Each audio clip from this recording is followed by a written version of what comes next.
नमस्ते छात्रों, मैं अनुजा अनिल कांबळे। आज 10वीं कक्षा का इकाई दूसरी उसमें से तीसरा जो पाठ है श्रम साधना, उसके बारे में जानकारी हासिल करेंगे। इसके जो लेखक हैं श्री कृष्णदास जाजू। इनका जन्म 1882 में हुआ है राजस्थान में और मृत्यु हुई है 1995 में। श्री कृष्णदास जी 1920 में महात्मा गांधी जी के संपर्क में आए और देश सेवा में जुड़ गए। आपको लोग सम्मान स्वरूप तपोधन कहते थे। उनकी जो प्रमुख कृतियां है वो है स्वराज्य प्राप्ति में सुधारक मीराबाई, जीवन का तात्विक अधिष्ठान आदि। ये जो श्रम साधना पाठ है ये वैचारिक निबंध है। इसमें लेखक ने मानवीय जीवन, संपत्ति के स्वामित्व, मनुष्य की प्राथमिक आवश्यकताएं, शारीरिक एवं बौद्धिक श्रम आदि विवेचन किया है।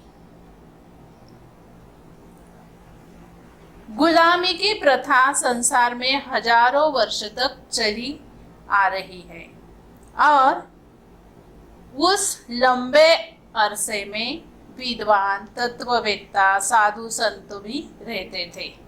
अभी ये जो श्रम साधना पाठ है इसमें श्रम, मेहनत, और यहाँ सब भारत में यहाँ सबसे पहले गुलामी की प्रथा थी। जो राज करते हैं वो ऐश आराम से जीते थे और जो शूद्र है वो लोग गुलाम बन जाते थे, उनकी सेवा करते थे।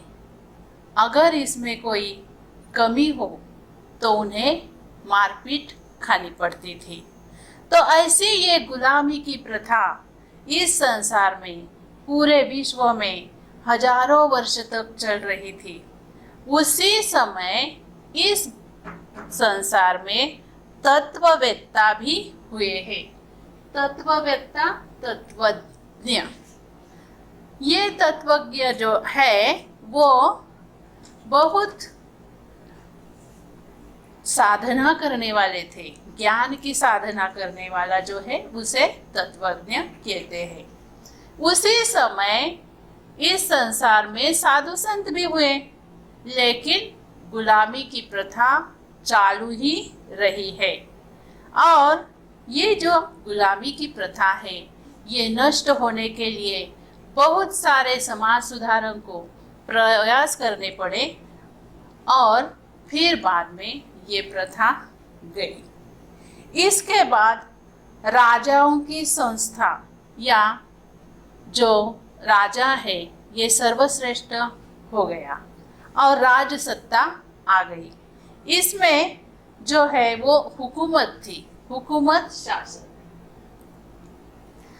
और इस राज प्रथा में राजा जो है उसके हाथ में सब शासन था, लेकिन ये जो शासन है ये नियोजनबद्ध था, इसलिए राजसत्ता भी बहुत सालों तक चलती रही। फिर बाद में जो सत्ता है ये मनुष्य के हाथ में आ गई या प्रजा के हाथ में आई, प्रजासत्ताक हो गई। और इस प्रजासत्ताक में लोगों के जो प्रतिनिधि हैं वो राज्य चलाने लगे, जिसे आज हम लोकशाही कहते हैं। ऐसे ही लोकशाही में संपत्ति आई। पुराने जमाने में व्यवहार करने के लिए एक दूसरे के जो काम है, एक दूसरे की सहायता की जाती थी। बहुत सारे लोग गांव में एक दूसरे की समस्या दूर करते थे या एक दूसरे पर अवलंबित थे। जैसे गांव में जो भी सिलाई काम करने वाले हैं वो पूरे गांव की सिलाई करता था, किसान जो है वो अनाज उगा कर पूरे लोगों को देता था। हर काम जो कुम्हार है वो भी हर व्यक्ति को जो भी चीजें चाहिए वो मिट्टी के बनाकर देता था। तो एक दूसरे पर सब निर्भर था। ये इसके बाद जब लोक सत्ता आ गई तब जो संपत्ति आ गई, और इस संपत्ति में इसका क्या अर्थ है? तो ये संपत्ति के स्वामित्व का मतलब क्या है? तो आम तौर पर ऐसे कहते हैं कि संपत्ति किसे कहते हैं, वह कैसी बनती है। तो संपत्ति का अर्थ हमने लिया कि रुपए, नोट, सोना, चांदी, धन जो भी है वो सब संपत्ति है, ये नापी तोली जाती है। लेकिन ये मनुष्य की कितनी उपयोग की चीजें हैं। तो संपत्ति का अर्थ ऐसा मानो, ये श्री कृष्णदास जी ने कहा है कि जो हमारे काम की है, जो मनुष्य के उपयोग की है, उतनी ही संपत्ति व्यक्ति के पास होनी चाहिए। और मनुष्य की जो प्राथमिक सुविधा है या आवश्यकताएं हैं वो है अन्न, वस्त्र और मकान। ये अन्न, वस्त्र, मकान पूरे देशवासियों को मिलने चाहिए। ये उनके विचार यहाँ पर बताए हैं। अभी प्रश्न उठता है कि ये संपत्ति रूपी चीजें कैसे बनी है। तो इसमें ये जो प्रकृति में द्रव्य है उसका इस्तेमाल किया जाता है, और उसके साथ साथ मनुष्य उस पर प्रक्रिया करता है, श्रम करता है, और सृष्टि के द्रव्य और मनुष्य का श्रम मिलकर ये सब संपत्ति के स्वामित्व के में शरीर श्रम करने वालों का स्थान क्या है? जो प्रत्यक्ष शरीर श्रम के काम करते हैं उनकी अवस्था कैसी है, वो कौन है? तो ये गरीब व्यक्ति है जो मेहनत करता है, कष्ट करता है, और श्रमजीवियों को जीवी उसे कहा जाता है। वर्ष भर मेहनत करता है किसान या मजदूर, ये सब श्रमजीवी व्यक्ति है। और उन्हें जो संपत्ति मिलती है या उन्हें जो उसका मुबदला मिलता है वो बहुत कम मिलता है। कितना मिलता है? तो जिनका उनका जो गुजार हो जाता है उतना ही मिलता है। और जो दूसरे व्यक्ति है, व्यापारी है, वो ज़्यादा मेहनत न करते हुए वो बहुत ज़्यादा रुपए कमाते हैं। अभी जीवन निर्वाह, उदर भरण।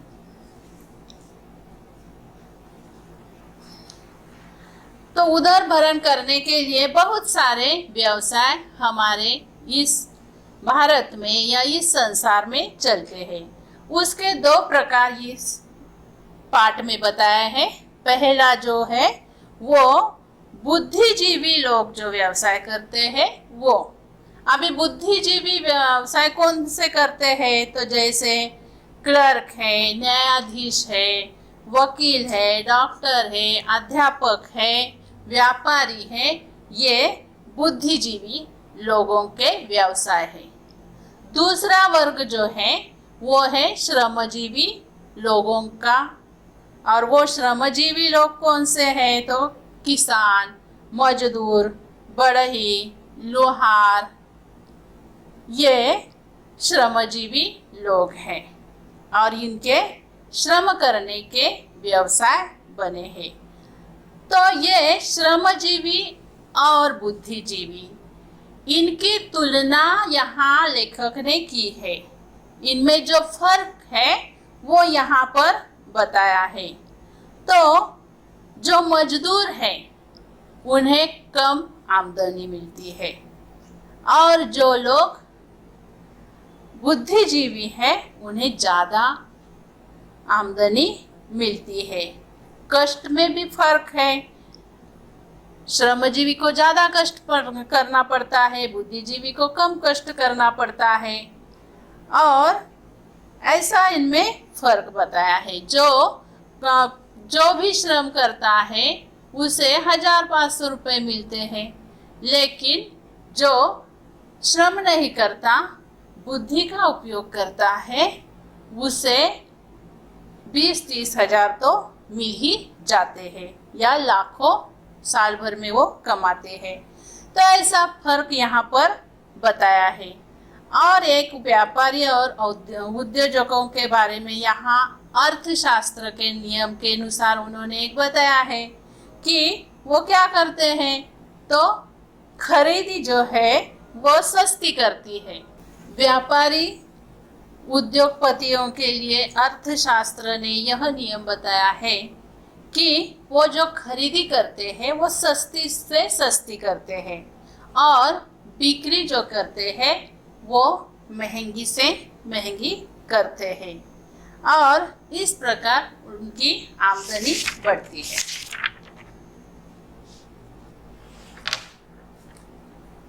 मनुष्य जो है वो समाज में रहने से अर्थात समाज की कृपा से ही व्यवहार चलाने लायक बनते हैं। बालक प्राथमिक शाला से लेकर देश विदेश के ऊंचे ऊंचे महाविद्यालयों में सीखकर योग्यता प्राप्त करते हैं। शिक्षालय या सरकार द्वारा चलाई जाने वाली जो भी संस्थाएं हैं वो कुछ लोगों से रुपए लेती है और कुछ लोगों से नहीं लेती। तो यह भी विषमता यहाँ पर बताई गई है। लेकिन यहाँ लेखक ने कहा है कि इस सारी शिक्षा में जो कुछ ज्ञान मिलता है वह हजारों वर्ष मेहनत करके तपस्वी ने या जो भी तत्वज्ञ है उन्होंने प्राप्त किया है, संग्रहित किया है, और वो आज हम प्राप्त करते हैं। जब अपनी योग्यता प्राप्त करने में हमारा खुद का हिस्सा अल्पतम होता है और समाज की कृपा से जो अधिकतम योग्यता जो है वो समाज की होती है। अल्पतम हमारी है और अधिकतम समाज की है। तो ये जो है ये समाज के लिए हमें अधिकतम देनी चाहिए और अपने लिए कम लेनी चाहिए। तब हमारी सामाजिक विषमता जो है वो दूर होने वाली है। बौद्धिक विषमता के बारे में भी बताया है, आर्थिक विषमता के बारे में बताया है, सामाजिक विषमता के बारे में बताया है, ये हमने देखा है। तो यहाँ पर गांधी जी ने आशय का एक सूत्र बताया है। वो सूत्र है पेट भरने के लिए हाथ पैर और ज्ञान प्राप्त करने और ज्ञान देने के लिए बुद्धि। ऐसी व्यवस्था हो कि हर एक को 4 घंटे शरीर श्रम करना पड़े और हर व्यक्ति को 4 घंटे बौद्धिक काम करना पड़े।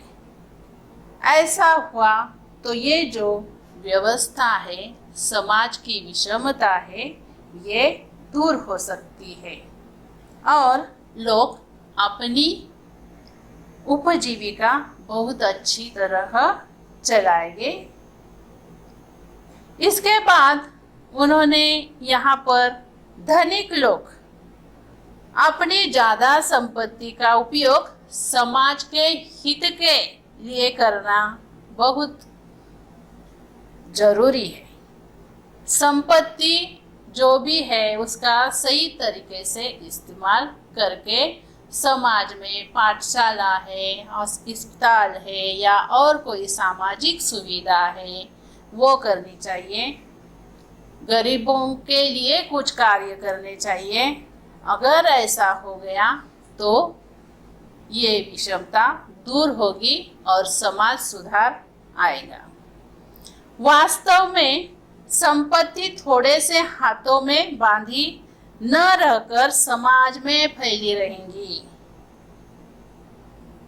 और जो दीन है वो दीन का मतलब है गरीब, ये जो गरीब है इसकी प्रगति होगी।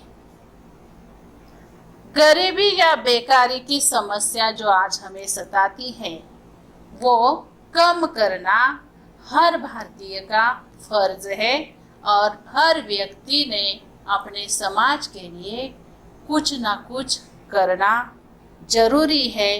परोपकार की वृत्ति हमारे मन में होनी चाहिए।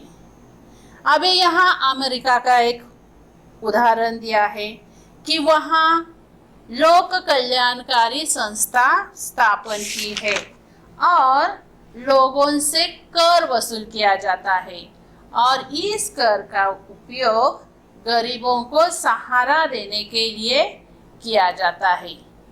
आज हमारे भारत में भी वैसा किया जाता है, बहुत सारे कर हम भरते हैं।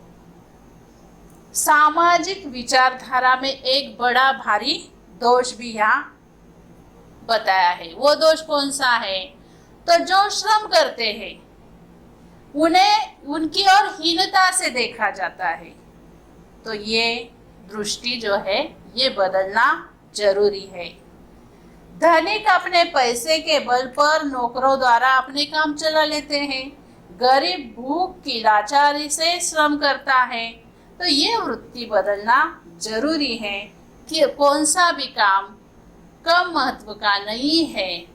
हर स्थान पर जो व्यक्ति है वो महत्वपूर्ण ही है और ये मानना हर व्यक्ति के लिए जरूरी है।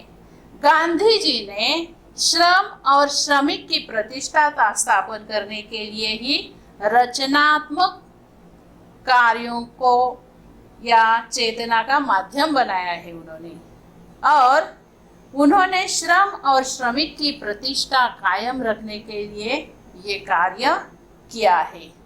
तो ये सामाजिक विषमता जो है वो दूर करना, लेकिन उसके लिए हिंसा का मार्ग नहीं अपनाना है। तो अहिंसा के मार्ग पर चलते हुए, समाज हित देखते हुए, जिसके पास ज़्यादा संपत्ति है वो बांटते हुए सामाजिक कार्य में लगाकर हम ये श्रम साधना पूरी कर सकते हैं, ऐसा यहाँ पर लेखक ने बताया है। और ये जो विचार है वो हमें जीवन में लाना जरूरी है। धन्यवाद।